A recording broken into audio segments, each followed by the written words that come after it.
Polícia Federal faz operação em 4 estados contra o tráfico de drogas. Começa hoje o programa de liberação de até R$1.000 do Fundo de Garantia para os trabalhadores. E você vai ver também. Como fica o movimento nas estradas com mais um feriado prolongado? Ucrânia chega a acordo preliminar com a Rússia para estabelecer corredor humanitário na cidade sitiada de Mariupol. E ainda, Pelé volta a ser internado em São Paulo para tratamento contra o câncer. Conselho Curador do FGTS autoriza o uso do fundo para pagar financiamento imobiliário. Essas e outras notícias você confere a partir de agora. Olá, boa tarde, seja muito bem-vindo a essa edição de véspera de feriado aí prolongado para muita gente. Estamos ao vivo, agora 1h02 pelo horário de Brasília.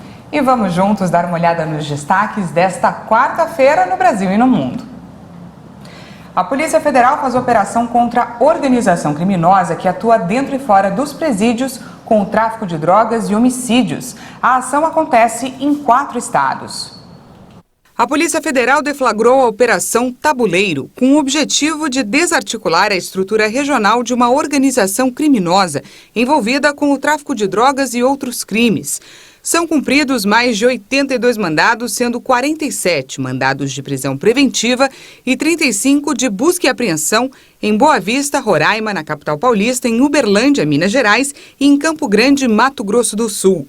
Após a Operação Presente de Grego, em agosto do ano passado, líderes e outros membros da organização que agiam em postos estratégicos foram presos. A Polícia Federal identificou que o grupo pretendia novamente se reestruturar para continuar cometendo os crimes. Uma das intenções era retomar o controle da Penitenciária Agrícola de Monte Cristo, o maior presídio do estado de Roraima. As ações do grupo, em Roraima, estariam sendo coordenadas por suspeitos em outros estados, em especial por um homem preso em Campo Grande, no Mato Grosso do Sul. Mais de 200 policiais federais atuam na operação. As ordens judiciais foram expedidas pela Vara de Entorpecentes e Organizações Criminosas de Roraima. Nos últimos 3 anos, mais de 200 colaboradores da facção criminosa foram presos no estado pela Polícia Federal e pelas polícias Civil, Militar e Penal de Roraima. A economia brasileira cresceu em fevereiro, impulsionada pelo setor de serviços, mas ainda pode ser afetada por outros indicadores econômicos. A atividade econômica brasileira avançou 0,6% em fevereiro. Segundo uma prévia da Fundação Getúlio Vargas, a estimativa é que o acumulado do PIB no primeiro bimestre de 2022 tenha sido de 1.332 bilhões de reais. Na análise trimestral, a soma de todos os bens e serviços produzidos no país apresenta alta de 1,1% na comparação com os 3 meses finalizados em novembro.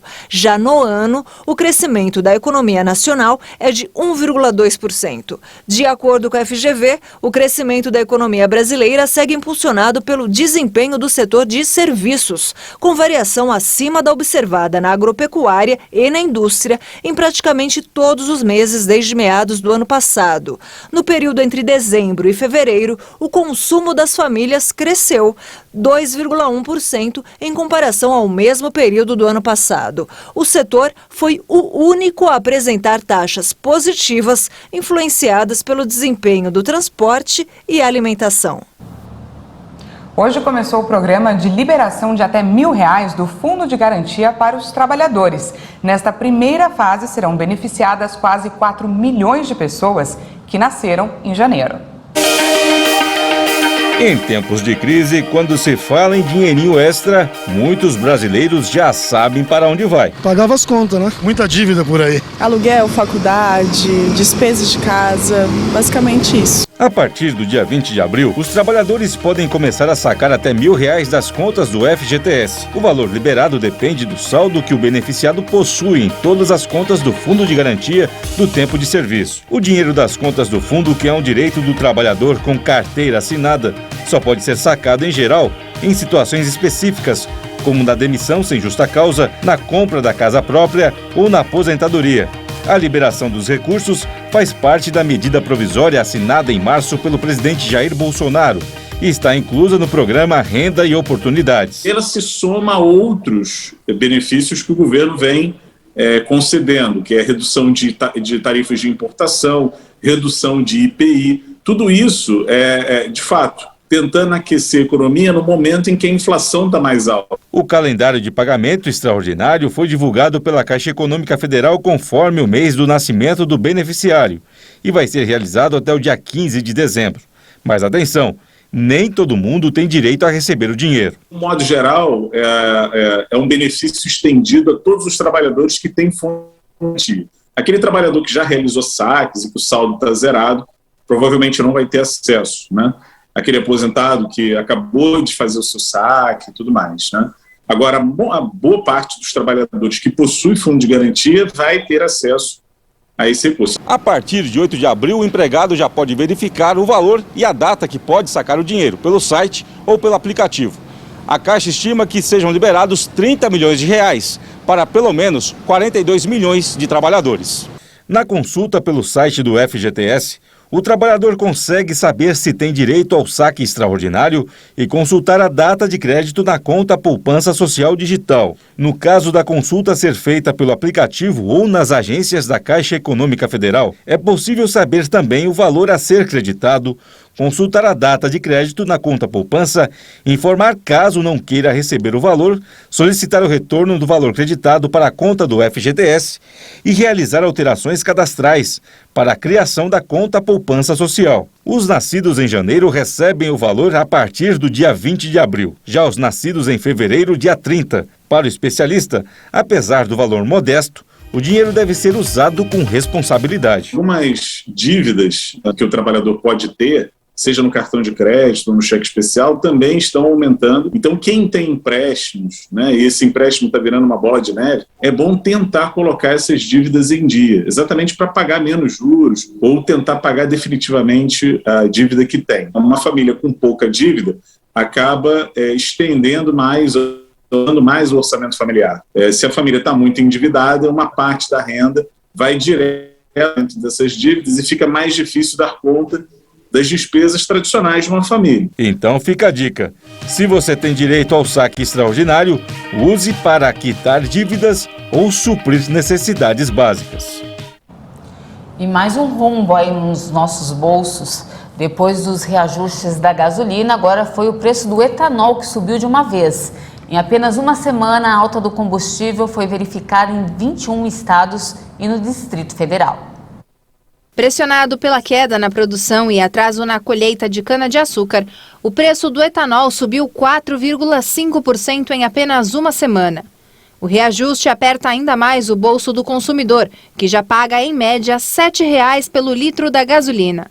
Segundo a Agência Nacional do Petróleo, entre os dias 10 e 16 de abril, o litro do etanol chegou a R$ 5,24, na média nacional, contra R$ 5,00 cobrados na semana imediatamente anterior. A alta foi bem maior que o avanço da gasolina no mesmo período, enquanto o diesel teve queda na última semana. O etanol subiu em 21 estados e no Distrito Federal, registrando suas maiores altas em São Paulo, Goiás e Minas Gerais. Os problemas envolvendo a colheita da cana-de-açúcar, que é a matéria-prima do etanol, pressionaram a alta nos preços. A safra de cana-de-açúcar, que inicia em abril de um ano e vai até março do outro, começou com atraso neste mês. Nesta época, usualmente de 120 a 130 usinas estão em atividade. Mas com o atraso deste ano, apenas 26 unidades trabalhavam moendo a primeira quinzena do mês. Com o ritmo menor de produção, foi mais difícil para as distribuidoras encontrarem etanol disponível no mercado, o que fez encarecer o preço. E a alta do combustível reflete ainda a queda da safra da cana em 2021, em função da seca e das geadas. Mais um feriado prolongado chegando e muitos brasileiros vão aproveitar a flexibilização da pandemia para viajar. E para ter uma boa viagem, o motorista deve ficar atento quanto à manutenção do carro e o movimento das estradas. Muitas pessoas que estão de folga neste feriado prolongado de Tiradentes estão ansiosas para aproveitar a melhora nos números de casos e mortes da Covid para fazer uma viagem. E quem for pegar estrada deve ficar atento e escolher os melhores horários para evitar tráfego congestionado. Somente no estado de São Paulo, a previsão das concessionárias das principais rodovias é que até domingo, perto de 5 milhões de veículos devem circular pelas estradas. E antes de viajar, a recomendação é que o motorista verifique se a documentação está em dia e que faça uma revisão no carro para evitar imprevistos. Os pneus devem estar calibrados e em bom estado, o motor revisado, além de checar o óleo e o nível da água do radiador. O motorista também deve verificar os equipamentos de porte obrigatório, como estepe, macaco, triângulo e chave de roda, além dos limpadores de para-brisa e luzes do veículo. A Polícia Rodoviária Federal faz em todo o Brasil a Operação Tiradentes 2022. Em vários locais, o efetivo ordinário vai ter um incremento de policiais convocados para aumentar a presença policial ao longo das rodovias. O foco vai ser evitar má conduta dos motoristas, que aumentam o risco dos graves acidentes com ultrapassagens indevidas, ao dirigir sob efeito de álcool ou pela falta de equipamentos de segurança, como capacete, cinto de segurança ou cadeirinhas para as crianças. E olha só, na cidade de São Paulo, o rodízio municipal de veículos fica suspenso na quinta e também na sexta-feira. Agora a gente fala sobre a crise no leste europeu.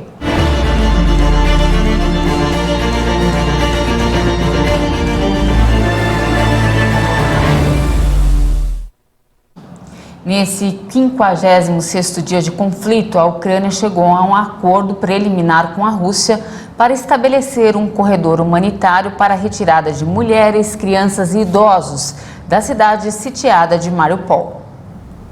Ucrânia e Rússia anunciaram a abertura de um corredor humanitário nesta quarta-feira para a retirada de civis de Mariupol, cidade portuária no sul do território ucraniano cercada há semanas. As pessoas vão ser retiradas até a cidade de Zaporísia. Desde sábado, nenhum corredor humanitário estava em operação na Ucrânia, devido à falta de acordo entre as partes, enquanto Moscou intensificou os ataques na região leste do país. Quase 300 mil ucranianos foram retirados por corredores humanitários desde o início da operação russa em 24 de fevereiro. Os separatistas pró-Rússia do leste da Ucrânia afirmaram que 5 militares ucranianos que defendiam Mariupol entregaram armas e 140 civis foram retirados da localidade. Em um comunicado, as autoridades da autoproclamada República Separatista de Donetsk, que não é reconhecida pela comunidade internacional, afirmaram que os combatentes tomaram a decisão por vontade própria. Eles defendiam a fábrica de Azovstal, o último reduto controlado pela Ucrânia na cidade portuária. Não foi possível confirmar as afirmações com fontes independentes. E o Ministério da Defesa da Rússia confirmou que fez, pelo segundo dia seguido, mais de 1.000 ataques a unidades de defesa da Ucrânia. A grande maioria foi no leste ucraniano, onde acontece o que eles chamam de segunda fase da operação militar especial. E um comandante ucraniano que está em Mariupol gravou um vídeo onde ele pede à comunidade internacional que retire os soldados e os civis da cidade e afirma que as tropas talvez estejam vivendo seus últimos dias. Vamos conferir o que ele falou.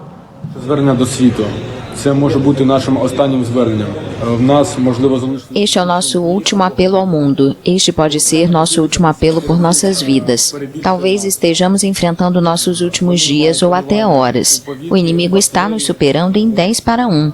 Eles têm vantagem no ar, artilharia, nas forças por terra, em equipamentos e tanques.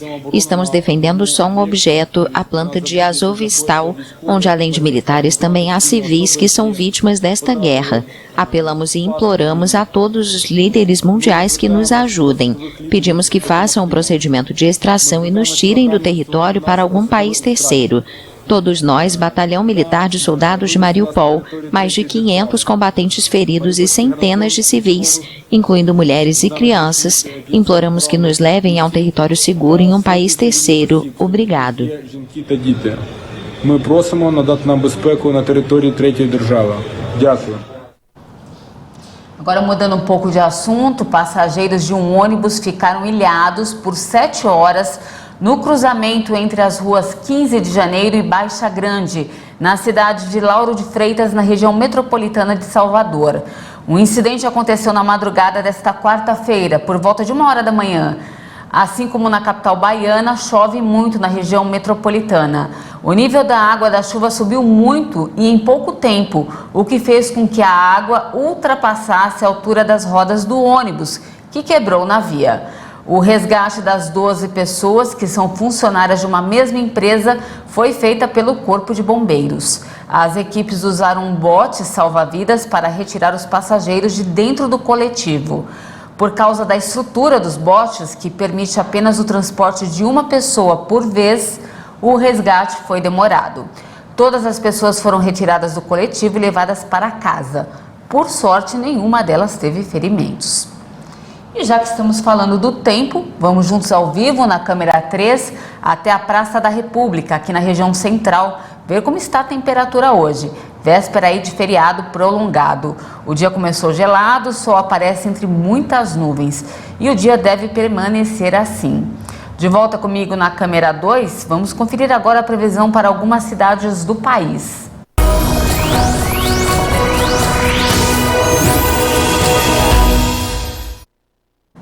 De olho no nosso telão, começando por São Paulo. A cidade registrou mínima de 14 graus logo pela manhã e a máxima hoje chega aí aos 27 graus.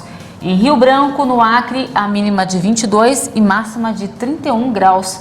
Para finalizar, em Natal, no Rio Grande do Norte, a mínima será de 23 e máxima de 32 graus. Calorão. E veja a seguir, FGTS poderá ser usado para pagar parcelas em atraso de financiamento imobiliário. E ainda, Pelé é internado em São Paulo para continuar tratamento contra o câncer. Em instantes, voltamos já.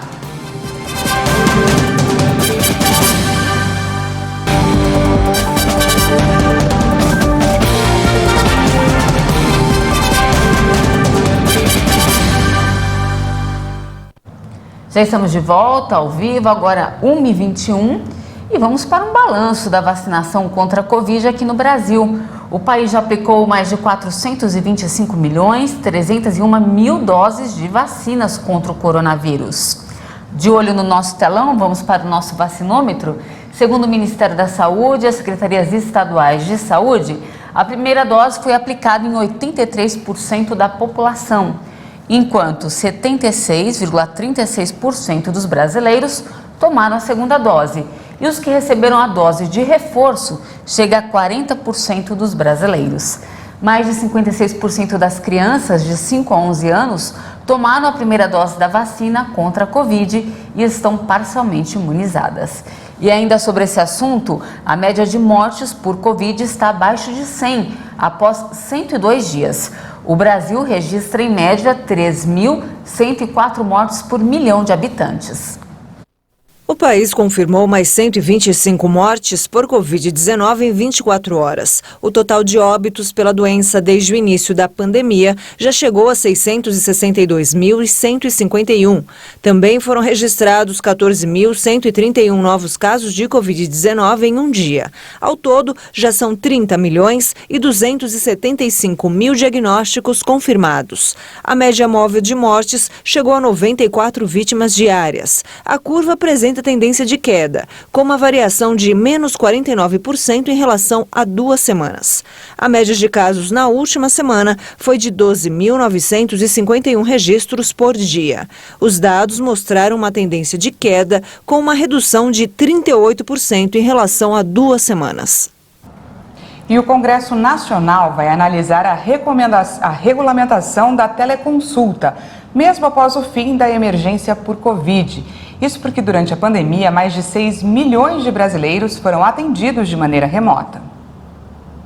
Após a decisão do fim da emergência de saúde pública de importância nacional, anunciada pelo ministro da Saúde, Marcelo Queiroga, alguns procedimentos de enfrentamento à Covid-19 devem ser reavaliados no país. Uma delas é a possibilidade de derrubada da medida que instituiu a teleconsulta no Brasil. Durante a pandemia, muitas pessoas passaram a usar esse tipo de atendimento, seja para desafogar o sistema de saúde, evitar o contato pessoal ou até mesmo facilitar o acesso à saúde. Nos últimos 2 anos, desde que a medida entrou em vigor, mais de 6 milhões de atendimentos foram realizados pela internet, sendo que a taxa de resolução chegou a 90%. Isso significa que de cada 10 pacientes, um deles foi encaminhado para o atendimento presencial. Um dos projetos que tramitam na Câmara dos Deputados e no Senado Federal é o do atendimento remoto, que deve acontecer em consenso tanto pelo médico quanto pelo paciente. O projeto deve ser encaminhado para votação na semana que vem. Durante os 2 anos em que foi usada, a teleconsulta foi usada principalmente por pessoas das classes A e B, que representam 42% dos pacientes. A classe C constitui 22% dos atendimentos e as classes D e E representam 20% das consultas remotas. Voltamos a falar de coronavírus. Em Xangai, moradores vão poder aos poucos começar a sair de casa, mas não dos bairros onde moram. A maior cidade da China sofre há semanas com um grande surto de coronavírus. O mal-estar domina muitos habitantes da capital econômica da China devido às dificuldades para obter comida durante o confinamento e com o isolamento forçado para pessoas que testam positivo para a doença em centros de quarentena. Além disso, as medidas de confinamento estavam previstas para durar 4 dias, mas foram prolongadas. Diante do cenário, autoridades municipais anunciaram uma relativa flexibilização do confinamento domiciliar para que mais de 12 milhões de habitantes possam sair de casa, mas sem poder deixar os bairros em que moram.